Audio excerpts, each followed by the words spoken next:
ಓದ್ಕೊಳ್ಳೋ ನೆಪ ಇಟ್ಕೊಂಡು ಅಂಜು ಮನೆಗೆ ಹೋಗ್ಬಿಟ್ಟಿದ್ದೆ. ಅದೇನಂತ ಹೇಳ್ತೀನಿ, ವಿಡಿಯೋನ ಕೊನೆವರೆಗೂ ನೋಡಿ. ಹಾಯ್ ಹಲೋ ನಮಸ್ಕಾರ, ಎಲ್ಲರೂ ಹೇಗಿದ್ದೀರಾ? ಎಲ್ಲರೂ ಚೆನ್ನಾಗಿದ್ದೀರಾ ಅಂತ. ಇವತ್ತು ಬೆಳಗ್ಗೆನೇ ಎದ್ದು ಎಲ್ಲಿ ಹೋಗ್ತಿದ್ದೀರಾ ಅಂದರೆ ಅಂಜು ಮನೆಗೆ ಹೋಗ್ತಾ ಇದ್ದೀನಿ. ಆ್ಯಕ್ಚುಲಿ ಎಲ್ಲ ಸುಮ್ಮನೆ ನಾಟಕ ಆಡ್ಕೊಂಡು ಹೋಗಿದ್ದು, ಓದೋಕ್ಕೆ ಅಂತ ಹೋಗಿ ಈ ರೇಂಜಿಗೆ ಪಿಜ್ಜಾ ಅದು ಇದು ಆರ್ಡರ್ ಮಾಡ್ಕೊಂಡು ತಿನ್ಕೊಂಡಿದ್ದೀವಿ.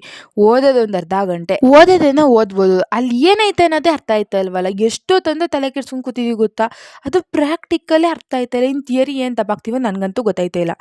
ಆ್ಯಕ್ಚುಲಿ ಓದೋ ನೆಪ ಇಟ್ಕೊಂಡು ಅಂಜು ಮನೆಗೆ ಬಂದೆ. ನಿಜವಾಗ್ಲೂ ಓದಕ್ಕೂ ಐತಲ್ಲ, ಏನು ಮಾಡೋಕ್ಕೈತಲ್ಲ. ಹೆಂಗೋ ಇಬ್ರು ಒದ್ದಾಡ್ಕೊಂಡೆ ಒಂದು 4-5 ಪ್ರೋಗ್ರಾಮ್ ಅಂತೂ ಕಲ್ತ್ಕೊಂಡು. ಆ 4-5 ಪ್ರೋಗ್ರಾಮ್ ಕಲಿಯೋಕ್ಕೆ ಯಾವ ರೇಂಜಿಗೆ ಸಾಹಸ ಪಟ್ಟಿದ್ದೆ ಗೊತ್ತಾ. ಬಿಕಾಸ್ ಅದು ಒಂದು ಕಲ್ತ್ರೆ ಇನ್ನೊಂದು ಮರ್ತೋಯ್ತದೆ, ಇನ್ನೊಂದು ಕಲ್ತ್ರೆ ಇನ್ನೊಂದು ಮರ್ತೋಯ್ತದೆ. ಈಗ ಇವಳು ಹಿಂಗೆ ಆಡ್ತಾವಳಲ್ಲ, ಹಂಗೆ ಈಗ ಹಾಕ್ಬಿಡ್ತಾಳೆ, ತೆಗಿತಾಳೆ ಹಾಕ್ತಾಳೆ, ಹಿಂಗೆ ಎಷ್ಟು ಕಷ್ಟ ಆಗೈತೆ ಅಂತಂದರೆ ನಿಜ. ನಾನು ಪ್ರಾಕ್ಟಿಕಲ್ಸ್ ಎಕ್ಸಾಮ್ ದಿನ ಏನು ಬರಿತೀನಿ ಅಂತಲೇ ಅರ್ಥ ಆಯ್ತಾ ಇಲ್ಲ ಗೈಸ್. ಮೋರ್ ಓವರ್ ಇನ್ನೂ ಟೈಮ್ ಟೇಬಲೇ ಬಂದಿಲ್ಲ. ಬಿಡಿ, ನಮ್ದಿದೆ ವ್ಯಥೆ ಇರುತ್ತೆ, ಏನು ಮಾಡೋಕ್ಕಾಗಲ್ಲ. ಅದಾದಮೇಲೆ ನನ್ನ ಬಸ್ ಸ್ಟಾಪಿಗೆ ಬಿಟ್ಲು. ಅಲ್ಲಿಂದ ಬಸ್ ರಶ್ ಬಂದ್ಬಿಟ್ಟು ಸಿಟಿ ಬಸ್ ಸ್ಟ್ಯಾಂಡ್ ಬಂದೆ. ಜನನೋ ಜನ. ಆ ಜನದ ಮಧ್ಯೆ ನನಗೆ ಯಾವುದೋ ಒಂದು ಖಾಲಿ ಬಸ್ ಸಿಕ್ತು. ಆಮೇಲೆ ಮನೆಗೆ ಬಂದೆ. ಬರ್ತಿದ್ದಂಗೆ ನನ್ನ ತಮ್ಮನ ನೋಡಿದೆ. ನನ್ನ ಮಗ 8ನೇ ಕ್ಲಾಸ್ ಗಡವ ಆದರೂ ಇನ್ನೂ ಚಿಂಟು ಟಿ ವಿ ನೋಡ್ಕೊಂಡು ಕೂತವನ. ಅದ್ರ ಜೊತೆ ಇವನೊಬ್ಬ ಬೇರೆ, ಇವನು ಕಮ್ಮಿ ಅವನ, ಇವನು ಜೊತೆಗೆ ಸೇರ್ಕೊಬಿಡ್ತಾನೆ ಚಿಂಟು ಟಿ ವಿ ಅಂತ ಹೇಳ್ಕೊಂಡು. ಸಾಕಾಗೋಗೈತೆ.